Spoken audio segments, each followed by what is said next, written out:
Hello everyone, welcome back to my workbench, up here in the study at Donget's Model Railway. This is the Auscision NR class I bought while I was in Australia.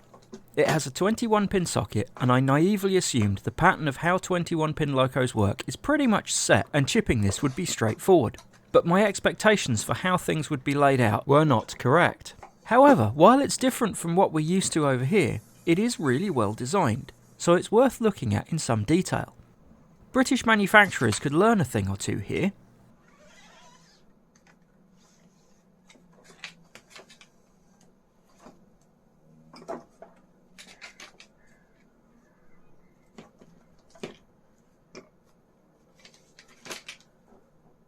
I'm going to leave the packaging inserts in the handrails while I'm working on it.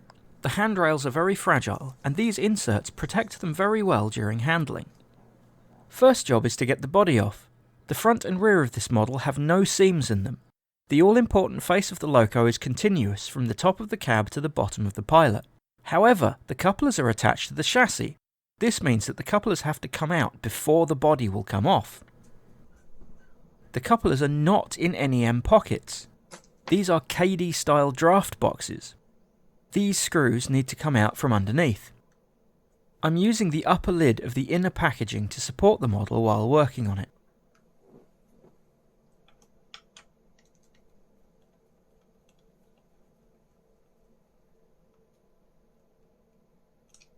The front coupler box has come apart while being removed.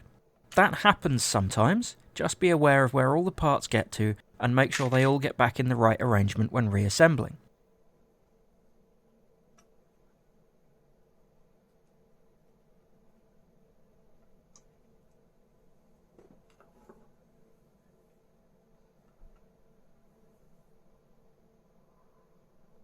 In particular, watch out for this spring here. The rest of the coupler box, including the centering spring, needs to come out through the front of the body.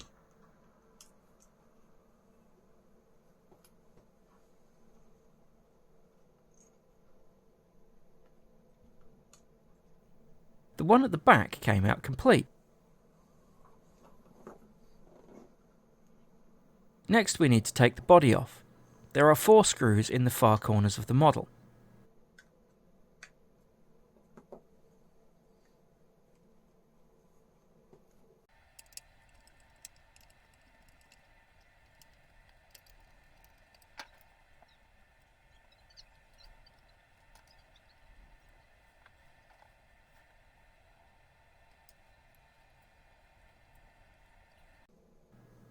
With the 4 screws out of the way, the body will separate from the chassis, although it's a fairly tight fit and you will need to be careful where you pull, as there is a lot of detail on this model.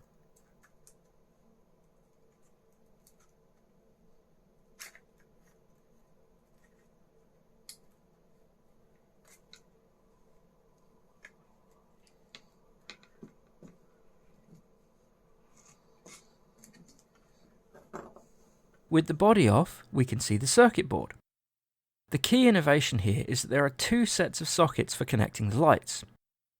The DC sockets set the lights up for a limited experience. All the front and rear lights will light in the direction of travel, but limited functions are used. This works great for DC, and it also allows a basic DCC decoder with limited function outputs to light the full array of lights on the loco. If you have a DCC decoder with more function outputs, you can get individual control of each LED by reconnecting the lights to the other sockets, as I've done here. The front lighting connection moves from here to here.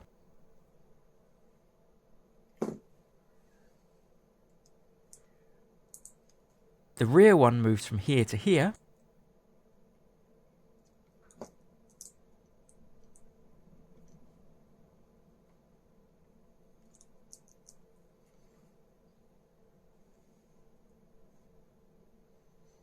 And the main lighting connector moves from here to here. Fitting the actual decoder is pretty straightforward. Just pull the blanking plug off and push the decoder in its place.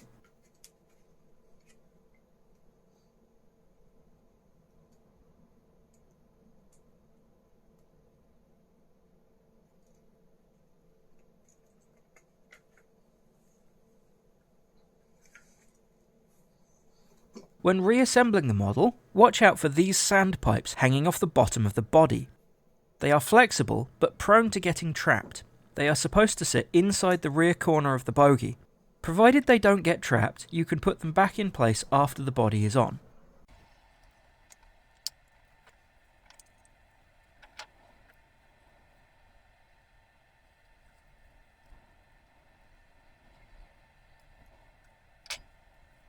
Reassembling the rear is pretty straightforward.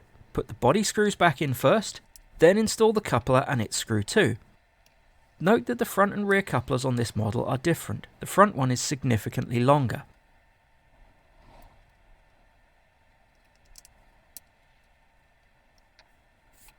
The front is more of a challenge, as the coupler and the ditch lights all need to get back into place. I found it easiest to install the coupler first, then get the ditch lights seated behind the pilot, then put the retaining screws in. They go through the ditch lights and the chassis into the body. If I put the ditch lights in first, I found it impossible to get the coupler into position. Everything here is just too tight a fit.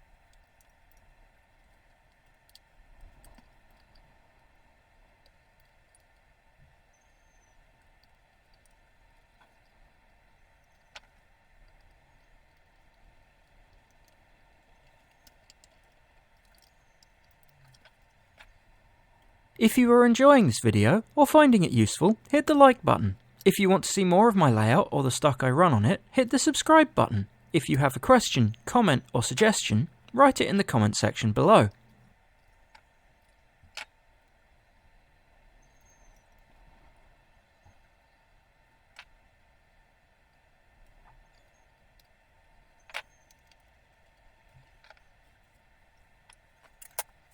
Check after reassembly that the couplers are working, that they centre correctly and that the jaw springs closed. If it does not spring closed, you've lost one of the springs from the side of the coupler that I showed you earlier. If you have lost one, get the proper KD tool to fit these springs. You think you can do it with a jeweler's screwdriver and just pop them on, but this is a fast way to lose springs. Get the proper tool, it'll quickly pay for itself in terms of how many extra springs you don't have to buy.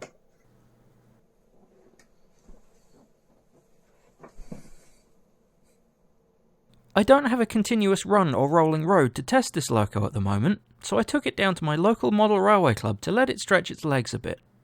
120 of these NR class locomotives were built between 1996 and 1998 by A. Goninian and Company in Australia, using GE main components. GE's model number for this loco is CV40-9I. Pacific National obtained them with their purchase of National Rail in 2002 and started painting locos into this livery not long afterwards. There are many detail variations between members of the class. In particular, the presence, number and placement of the stars seems to vary significantly between locos. These locos can still be seen in this colour scheme today. The correct formation for this train should be 2 to 3 locos at the head and probably 40-ish wagons. But I don't have the space or bank balance to stretch that far. The Auscision NQKY container wagons have a detail pack which has 8 brake hoses in it. I've not yet fitted them at this point. Other than the brake hose, they are complete, including functional container spigots as part of the deck moulding. The SDS RQTY wagons have the brake pipes pre-fitted, but the container spigots are not pre-fitted. The wagon deck is smooth by default. These things are tiny, and you will lose a lot of them trying to fit them. I think I started with enough to install at least 6 containers across the 3 wagons, maybe more. I managed to get enough installed to secure only 4 containers, and I've now run out of pins. Despite the fact that it will restrict the arrangement of containers I can use, I've decided to glue the pins in because if I don't, they will fall out at the slightest provocation, and they are so tiny I'll never find them again. On the plus side, the pins are easily reproducible, so with the correct diameter plastic rod I can make some new ones. I have put the ESU LockPilot Basic decoder in this. I still can't get 21-pin Zimo chips for love nor money, and this was still sitting on my workbench. While I'm not a fan of the braking implementation in this decoder, I can at least make it stop under ABC in both directions. Time to configure the full light effects. For ESU, this is done through 3 tabs primarily. On the Function Map tab, I've set F9 to also activate AUX 10 as well as AUX 7. This means that the left and right front ditch light will turn on and off at the same time. F10 has also been configured to activate AUX11 and AUX12. These are the left and right rear ditch lights. F11 has been configured to set internal function 311. In the manual, this is documented as the grade crossing variable, and we will be using this to make the ditch light flashing effect. On the function outputs tab, the AUX7 and AUX10 output, that's the front left and front right ditch lights, have both had their output modes set to ditch light type 1 and the grade crossing box ticked.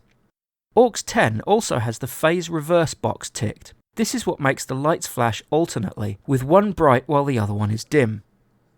AUX11 and AUX12, the rear ditch lights, have also been set up like this, with AUX12 having the phase reverse box ticked also. On the function settings tab, I've set the grade crossing hold time to 160. That provides 10 seconds of flashing when the grade crossing function is triggered. This time is a compromise between being realistic and operating on layouts with selective compression. The rate for blinking effects was left at 20, that's 1 second. Here's what it looks like close up. Headlights on.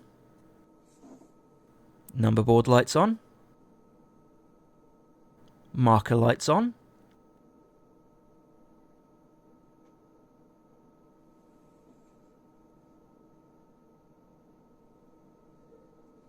Ditch lights on. Flashing sequence on.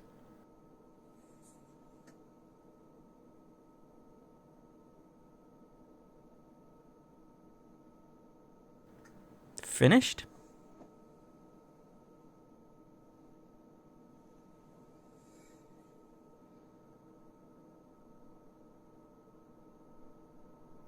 Lights off.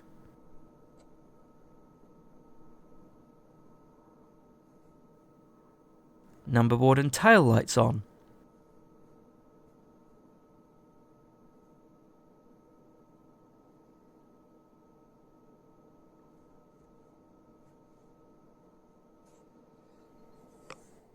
On the rear of the loco. Headlight. Number boards. Markers. Ditch lights. Flashing.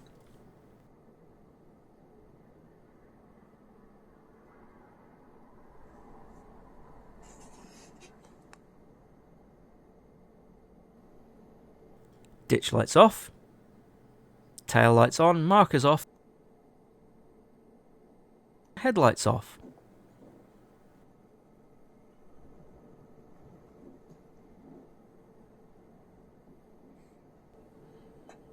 It looks particularly impressive in the dark, casting quite a lot of light ahead of the loco. Very different to British locomotives, where until relatively recently, headlights were intended to make the train visible to others and were not bright enough to illuminate the track ahead.